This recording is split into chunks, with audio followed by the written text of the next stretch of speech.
I have to say, in the 18 years that I've been coming here, this is quite possibly the shortest scripture reading I ever remember being read here. So don't let your mind wander or you'll miss it. From Galatians chapter 1, verses 11 and 12. For I want you to know, brothers and sisters, that the gospel was proclaimed by me, it's short, but apparently it's not easy. Let me start over. For I want you to know, brothers and sisters, that the gospel that was proclaimed by me is not of human origin. For I did not receive it from a human source, nor was I taught it, but I received it through a revelation of Jesus Christ. The word of God for the people of God. Thanks be to God.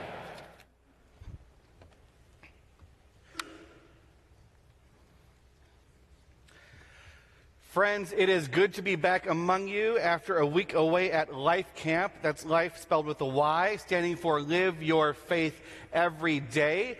I was out with 93 young people, including 10 people from Hennepin Avenue United Methodist Church and 12 United Methodist churches and beyond. We were all up at Northern Pines Camp outside of Park Rapids, Minnesota, for a week filled with sun and song and a lot of Jesus. It was great. I am exhausted. I already made that joke about the sermon thing. That's how tired I am. I forgot I already made that joke. Oh my gosh. Where am I? Okay, here we go. After a week in the woods, we are once again back in the city. And once again, it is confirmed that I much prefer loon calls to ringtones. Now, we had actually at camp a phone-free week.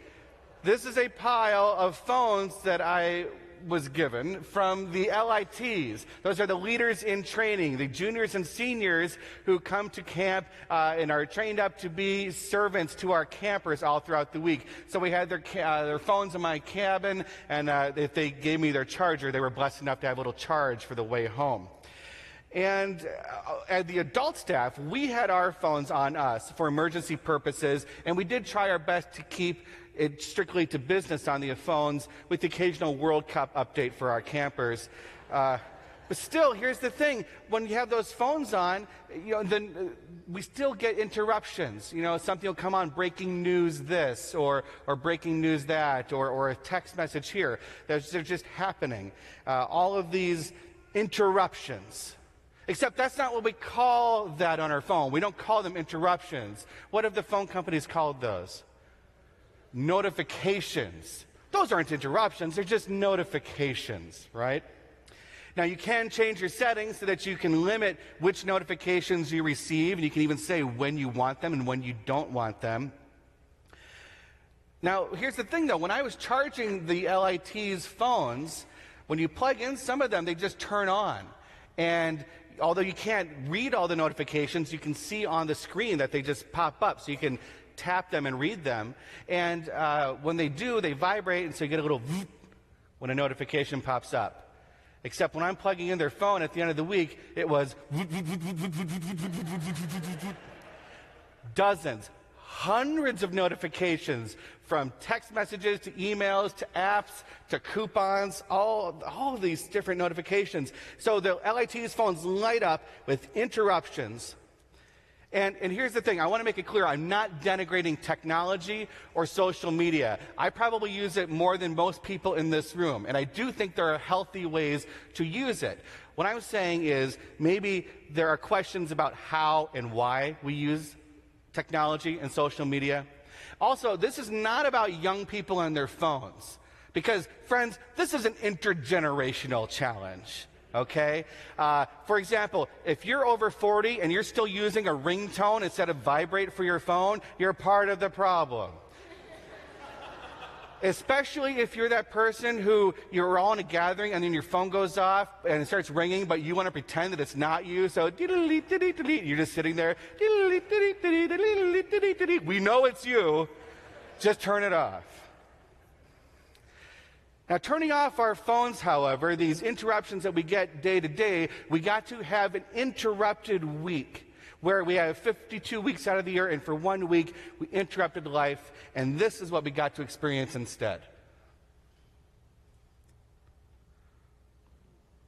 That's Fish Hook Lake at Park Rapids. And this is the spot that we call sanctuary. So just outside of our indoor worship space, at the end of evening worship, we circle up and we sing day by day and we pray and we go on out there in silence. And there's tiki torches to the left and the right, and we face west. So we get that sunset every night.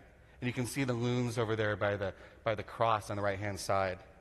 And we call this time and place sanctuary because it's a time and place of safety, of prayer, of meditation, of silence, of openness to what God might be saying to us. It's a beautiful interruption from regular life, I would say. Speaking of interruptions, I want to say thank you so much to all of you who wrote letters to me and to our campers all throughout Life Camp. We really appreciated it. Greg reminded me that Venus will be low and bright in the west, and sure enough, we got to see it all week. Thank you. And the Hennepin kids sent their well wishes. Juanita sent us variations on the Lord's Prayer. Tammy sent us candy. Mari, she wrote and asked, what is the prize for 3 letters or a package in one day? And the prize, of course, is we get to sing for our mail. That's what we call a surprise. And I believe we sang the national anthem for our package, I believe, for all of our treats. Yes, we did. Now, your letters were a welcome interruption from camp. They were a fun and friendly notification that our home church loves us. I love that juxtaposition of a welcome interruption. Because I wonder if that's how God works with us, if we're open to how God works with us. In this very short passage from the letter to Galatia, the Apostle Paul begins personal testimony. This is where he's going to start telling some of his story. And he offers this witness that I want you to know, brothers and sisters, that the gospel that was proclaimed by me is not of human origin. For I did not receive it from human sources, nor was I taught it, but I received it through the revelation of Jesus Christ. And revelation is key to Paul's theology, and it's key to this particular passage. Revelation is shocking, like soap opera shocking, cliffhanger shocking, like a notification on the phone, oh, what could it be shocking? And for Paul, it was such a revelation when he encountered Jesus on that road and the subsequent years to follow, it changed his life. He changed his life. He had an apocalypse. Now, sometimes we think about the apocalypse and we think, oh, the end of the world. That's a very limited understanding of this word apocalypse. Apocalypse is actually the ending of the old way. The old age ends, and the new way, the new life begins. The Holy Spirit interrupts his life, and then Paul receives the revelation of Jesus Christ. And when Paul writes revelation in the original Greek, he's writing apocalypsios. Can you hear it? Apocalypse. The old age ends, his new life begins. And we have many apocalypses in our lives all the time.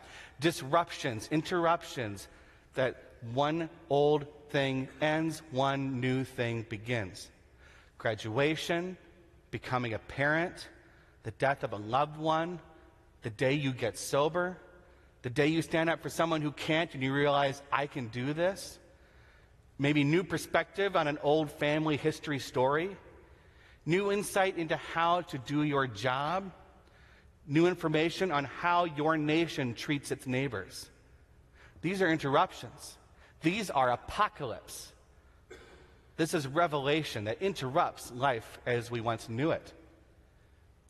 In God Unbound, this great book by Elaine Heath that we're reading in our life groups and on our own, and I really hope you're reading this book. It's wonderful. She reminds us in this week's chapter to value people's experiences of God, and that God speaks to us in ways that interrupt our old broken ways of living and call us into new life. Now, Elaine Heath recounts the beauty of this divine game of catch. So God throws out the call and we catch and listen. And she reminds us too that sometimes we dismiss God speaking. She writes this: our cultural dismissal of spiritual experience is a modern phenomenon that comes as a byproduct of the Enlightenment, which elevated human reason as the most critical faculty of being human. The result is people who squirm when a friend says that they are open to listening to God, and people who are nervous enough that they close off from God completely. They don't tell their stories. They don't want to share. They might be weird. They keep it to themselves. And it's a touchy subject. Oh, God speaks to me. God tells me this. God said to me this. It's tricky, isn't it? If you need to know if what you're hearing is truly coming from God, the only advice I can offer is this. You might consider the Wesleyan 3 simple rules for how we live. If what you're hearing, first, if it compels you to do no harm, and second, if it compels you to do good, and third, if it compels you to stay in love with God, that is a new way of life. I would listen to that. If it points you to harming yourself or others, that is not God speaking. God does not lead us into temptation, but delivers us from evil. Now, I read Paul's witness to Galatians of his revelation, of his apocalypse, his interruption, and I got to admit, I'm a little envious. He speaks of his old way and then his openness to God, his being set apart for a new way. He does it all openly, proudly, no shame, all joy. I read that from him, and then I read in God Unbound when he talks about these seminary students who would sneak off to her office hours and confess to her that they've had these spiritual experiences, but they feel nervous to tell their fellow seminary peers about them because they might be ridiculed. People who are training to be pastors won't tell people who are training to be pastors that they're experiencing God because they might get judged for it. In a little while, some of the life campers are going to tell you some of their experience from life camp this last week. I want to offer you a story that I do not tell a lot. This is from one of my camp experiences. When I was 17, and I was an LIT, a leader in training, we had a really tough year at life camp, something no one could have anticipated. 3 of the people who were at camp received notification from back home that somebody special to them had died. So one of my fellow LITs, John, he was 16, he found out that his best friend had been in an accident and he didn't make it. And then the next day, 2 of our campers these sisters found out that their neighbor boy was out mowing the lawn and something just happened to his heart and he died on the spot. It was a rough couple of days. And it was one of the biggest interruptions I've ever experienced in my 24 years at camp.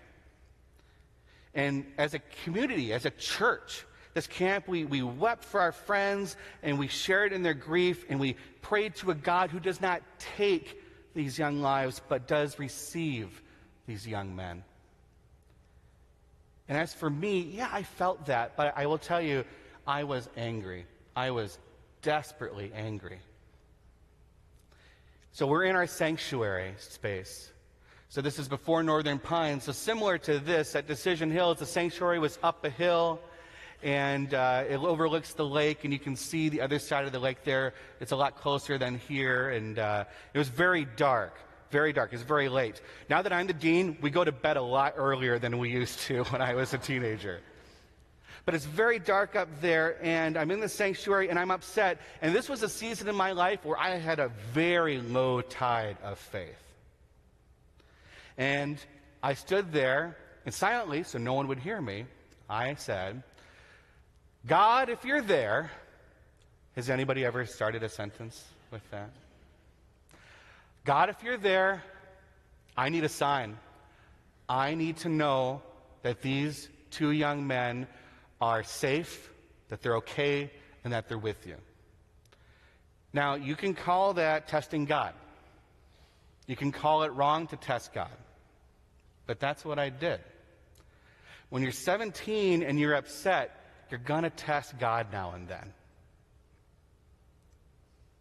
And then, revelation. God gave me a sign. Immediately, after I said, if you're there, God, I need a sign. I need to know that these two young men are okay, that they're safe, that they're with you. Immediately, across the lake, there was a light. It was this bright light piercing the dark blue of the late night. And I caught my breath. And then the light became two lights. And I started to cry. And it was clear to me that these two lights are these two young men. That they were with God, that they were safe, that they were loved, that God had spoke to me. God had heard my request, my prayer. And when you're 17 and you're upset and you barely have a thread of faith and you test God and God speaks, you better pay attention. And then, a split second later, I realized what those two lights were. Anybody figure it out? Headlights. Someone on the other side of the lake was pulling into their driveway, and as they did, it looked like one light, and then I could see the clarity of both of their headlights.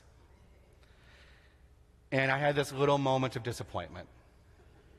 Oh, maybe it wasn't God. And then I had a second moment. And I cherish this. It's a very fragile moment for me.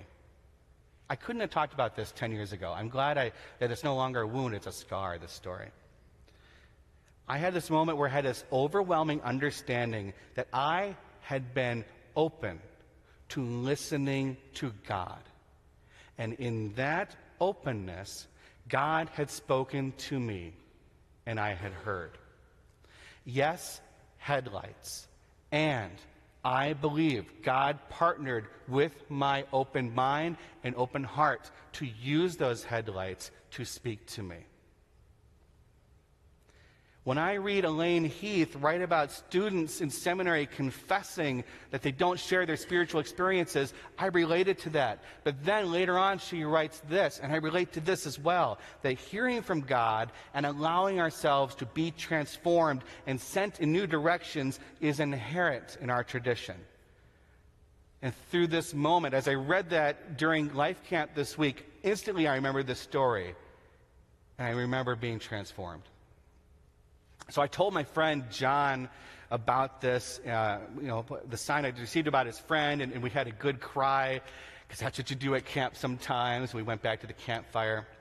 And then went home, and I shared a bunch of camp stories with people, because that's what you do. You go home and you share a bunch of camp stories. I asked one of the Life Camp parents yesterday, hey, your child had a lot of great fun at camp. I hope they told you about it. And they said, yeah, they haven't stopped talking about it for 3 hours. So that's good.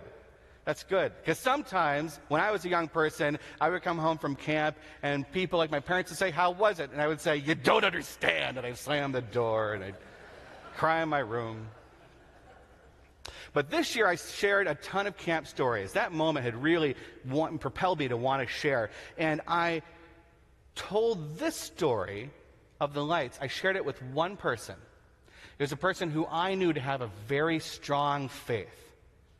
I recalled the interruption of the notifications of these deaths, the grief, the anger, the test, the sign, the lights, the realization, the openness, and perhaps even a rekindled spark of faith. And they laughed in my face. And my low tide of faith got really, really low.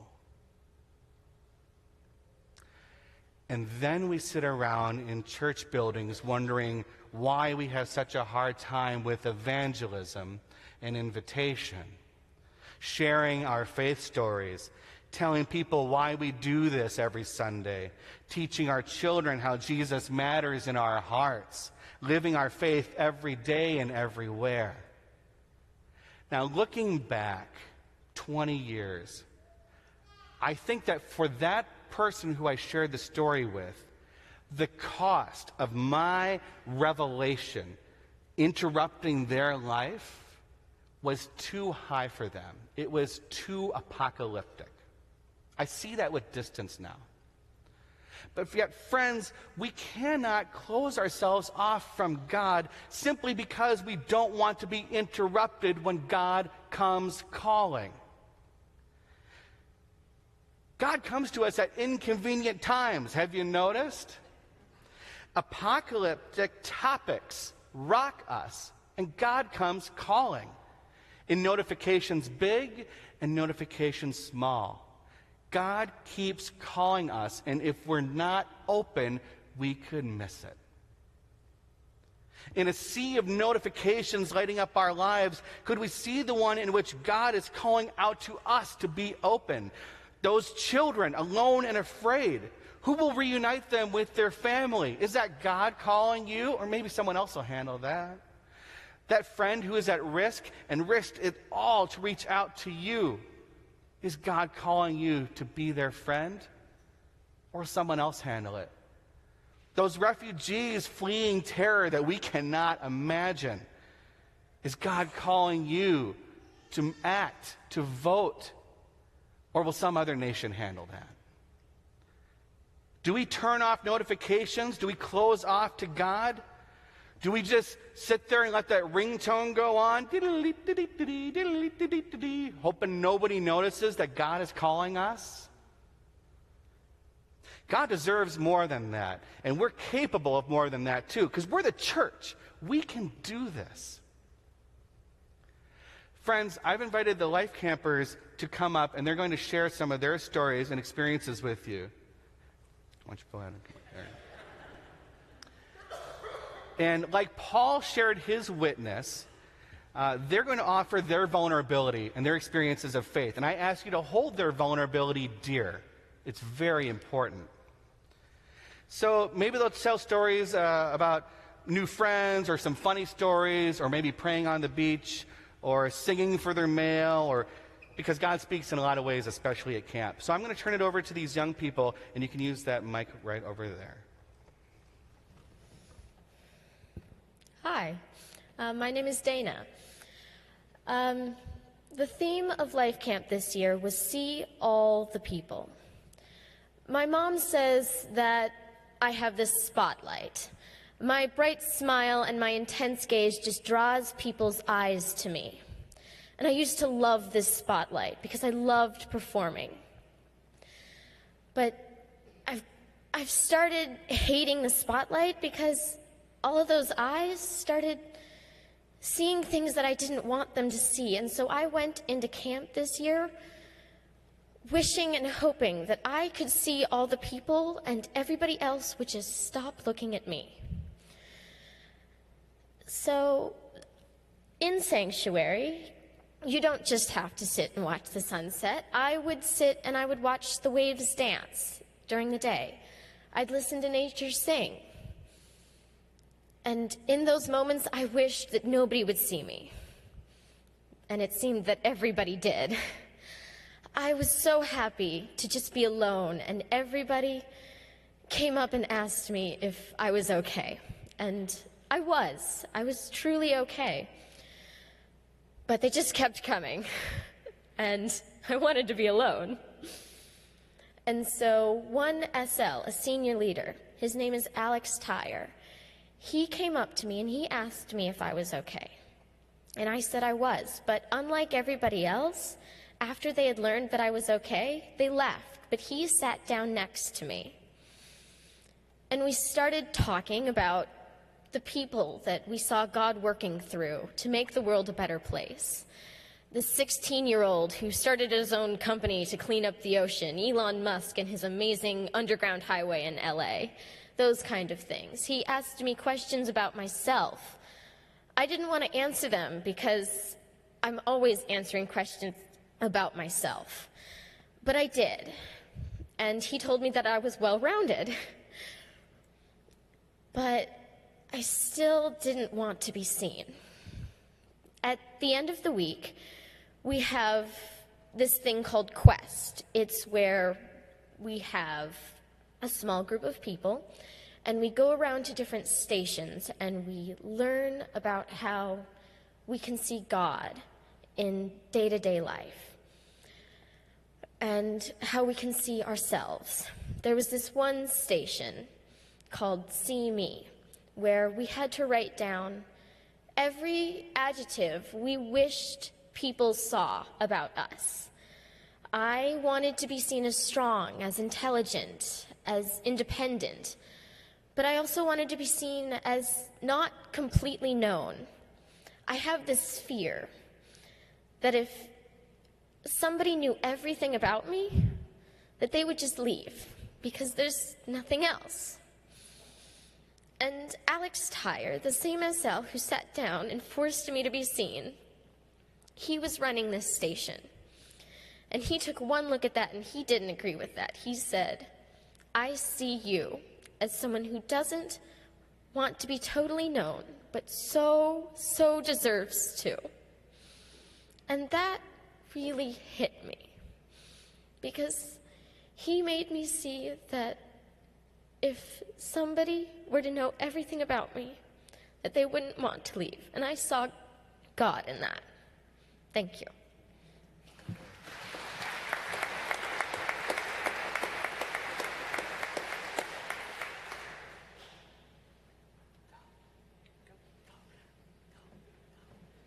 So, hi, I'm JC.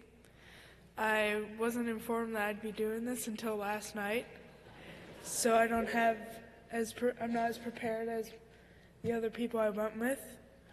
But as Dana was saying, there's this big thing called Quest, and we go to different stations. And one of the most impactful stations for a lot of the camp is called the Mirror. The Mirror station is where you sit in a circle with your small group, and you look at yourself in a mirror, and you tell yourself all the good things about yourself. It is very hard to stare at yourself and tell yourself good things. Immediately after I participated, everyone in my small group came and gave me a hug. I was able to rest my head against one of my LITs. And you realize in those moments that everyone is there for you. Later, at Sanctuary, after Sanctuary, you go to the campfire where you sing silly songs and you can laugh with people. I wasn't feeling Sanctuary really that night, so I went to campfire, and there I cried a little bit, and I silently cried. Just out of sadness. I don't know exactly what, but it just happened. Immediately, a lot of the people, even people I had never known before this week, came up to me and just hugged me and tried to make sure I was okay. One of the people who did help me was Dana, and that impacts you more than you would think. I heard one of the people there say, I've only known you for this week, but I would die for you. And you see God's love through that. You see that you're not alone, that all the struggles in life that you feel are not supposed to be kept up inside of you. People will be there for you. Thank you.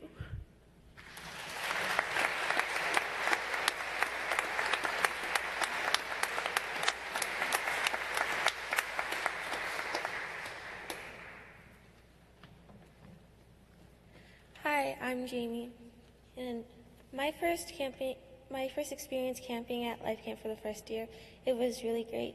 It helped me talk about things that were hard in life and things that were good in life. It helped me grow in my faith and as a person.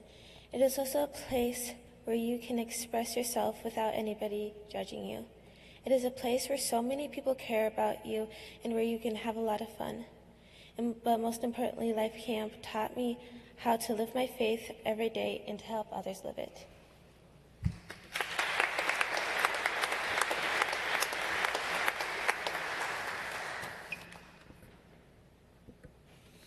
Hello, I'm Ben.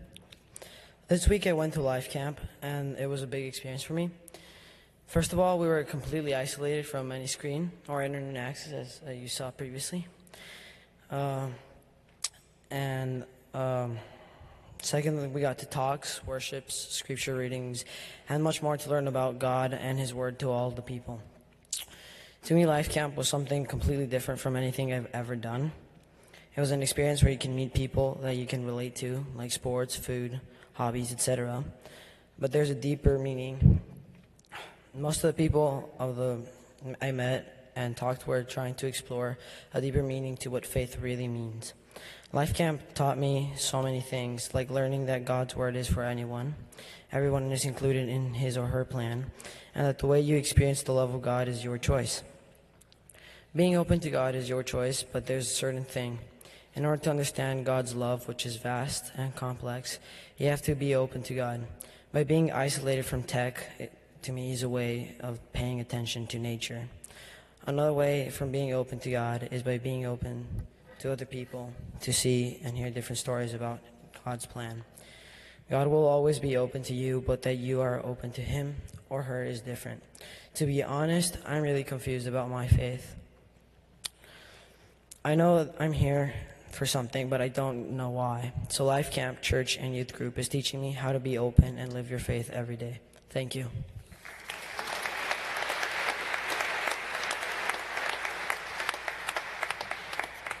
Hello, friends. My name is Joe, and I'm happy to see a lot of familiar faces this morning. I was an Eli intern here last summer, and this week I had the privilege of being a senior leader at Life Camp.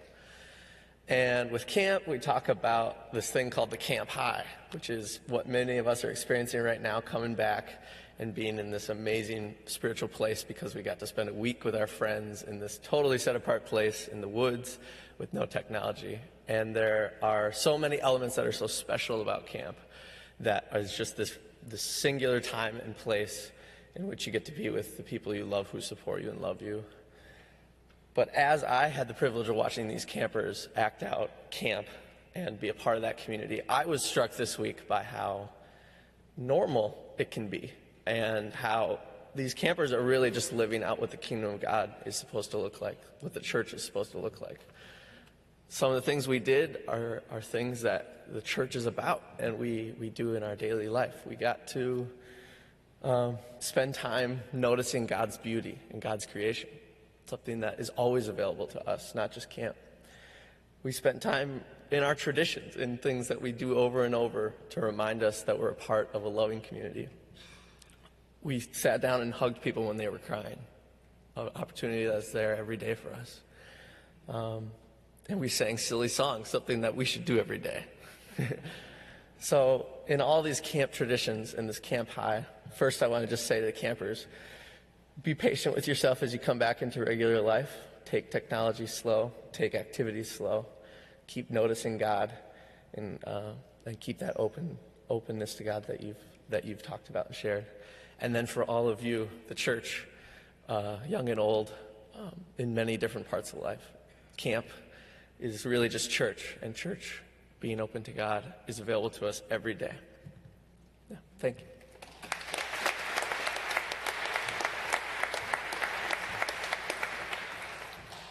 Hi, my name is Sean, and the last 2 years I got to experience Life Camp through the experience of a camper, and this year I got to experience it through an LIT, and as Nate said during his sermon, that's a leader in training. And as much as I loved the camper experience, I actually preferred the being in LIT, and that's because it allowed me to realize to see all the people grow in their faith, not only in their faith, but as an individual throughout the week, and seeing all these campers knock down their barriers in the course of only 5 days was such a awe-inspiring experience for myself. I'm definitely coming back next year. And if you're my age and or you have a kid my age and you're afraid of going into a leadership position right away, don't be, because LITs are still considered campers. You still get to experience God through Quest and through small groups, but you get to see everyone else do that too. And I feel after 3 years, I can positively say that Life Camp has something to offer to all teenagers of all ages.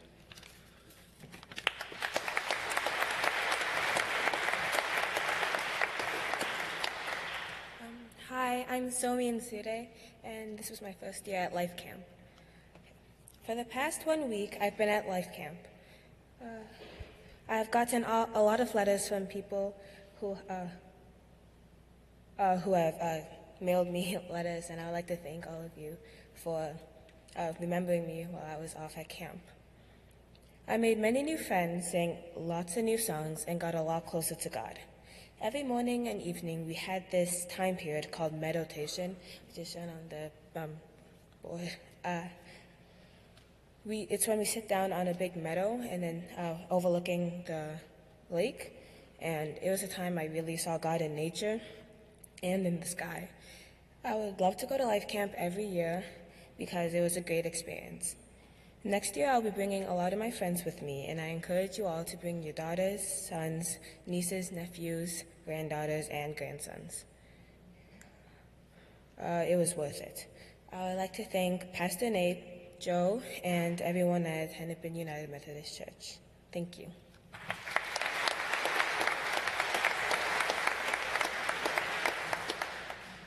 My name is Becca. That was also my first year at Life Camp. And before Life Camp, I didn't really go to church. I was really busy. I didn't really understand God, and I didn't really believe. And then over the week, my small group, it was really touching how on the first day, I think there were 4 discussion questions, and we only got through about 2 because we got so lost in conversation and just really getting to understand each other. And then on the second day, we really opened up to each other, and it was so humbling how we had only known each other for 48 hours, and they already felt comfortable enough to talk about the burdens in their life to me, and they trusted me with them. And then, I don't remember which day it was, but after the talent show, Joyless gave the closing prayer. And that was so inspiring, how he could just go up there and talk to about 100 people and pray for all of them, and just go up there and talk for such a long period of time about how he truly believed in everything.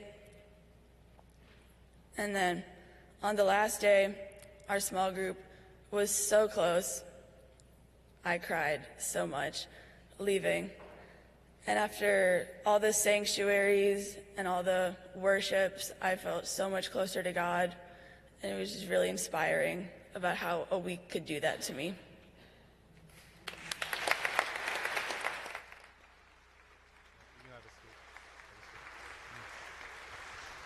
Thank you. You can have a seat. So, friends,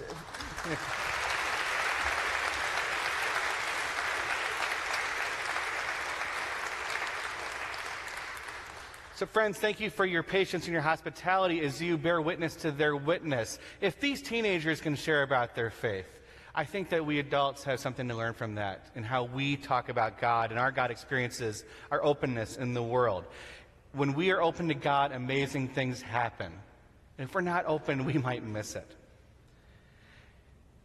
There are life campers at all these dozens of United Methodist churches who are witnessing in their worship services right now. And it's not just about life camp. If you want to help replenish our scholarship fund that we had to send people to camp, we would love your gifts to help with that. And yet, never forget that what is most important is they're having a faith experience that offers something new to this world.